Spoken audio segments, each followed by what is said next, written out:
This is day 142 and today we are looking at the floor Excel formula.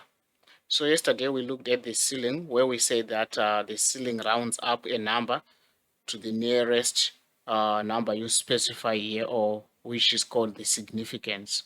So for example, we used the ceiling to round up to the nearest 100.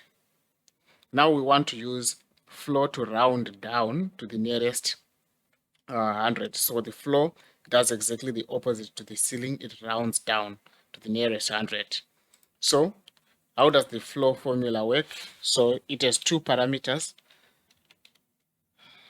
Floor equals floor. So the first parameter is the number you want to round down. So I want to round down 360.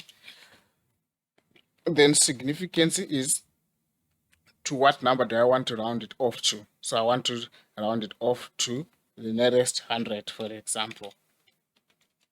Okay. So 361 becomes 300 and 120 becomes 100. So I can then drag down the formula. Or if I want to change, for example, if I change here to the nearest 20, I want to round down to the nearest multiples of 20. Okay, let me drag it down. So you can see here 128 becomes 120. So this is how you can make use of the floor formula to round down to the nearest number you want, or to the nearest multiple you want to use. That's it, guys. If you like this video, please don't forget to hit the like button and also subscribe to my channel to get notifications when I upload new videos. Thank you. Bye-bye.